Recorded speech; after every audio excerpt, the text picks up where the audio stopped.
What you're looking at right here is the cheapest supercharged Seadoo ever.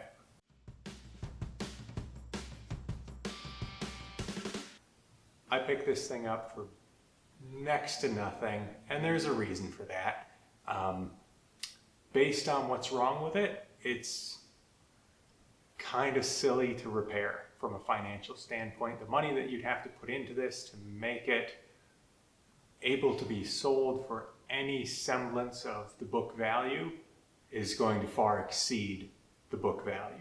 So basically I picked this up as a machine in theory to part out or rob parts off of or something like that, but I've been thinking and I kind of want to dig into it. See if maybe we can fix what's wrong with it. Let me show you what we found when we looked at this jet ski before we bought it. When this jet ski arrived at the shop, it would not crank and obviously would not start.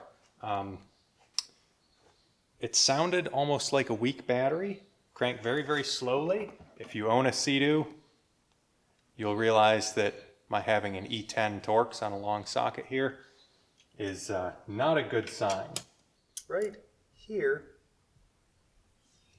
is the oil filter housing, right there. So we're going to take that out. So you get this guy out of there. This is the oil filter cap and the bolt, so that's an E10 on there.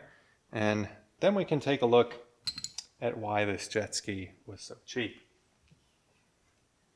Pull out the little cartridge filter here. And this is an OEM Rotax filter. So obviously it was being cared for. Either that or the oil never got changed. Who knows? But you look at this on the front here, and this is one of those new bedazzled oil filters. Start spreading apart the media, and as you can see, there's a lot of shiny down in there. And so basically this engine got a little hungry and started consuming itself. All right, so now that we've got George here to explain more complicated parts of this machine, basically done with this video anyways. So that oil filter is kind of a bad sign, I guess you could say, that things inside the engine are unhappy. So my plan is we'll pull the engine out, tear it down, see if it's repairable, see if it's something that we can just throw some new bearings in. Maybe it hasn't scored the crank or damaged the case. It's kind of minimal chances that that's the case, but we can hope for the best.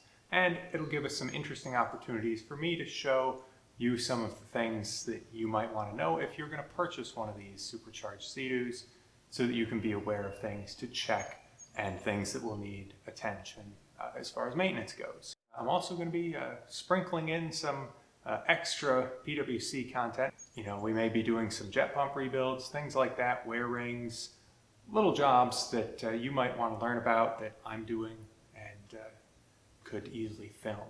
So hopefully this stuff will be interesting to some of you, and if it's not, well, don't worry. All of our content that we've already been making is still going to continue, just in adding in this extra facet. It gives us a little more freedom to throw in kind of whatever is going on. So hopefully you enjoy, and we'll see you sometime soon working on this thing again. Thanks for watching.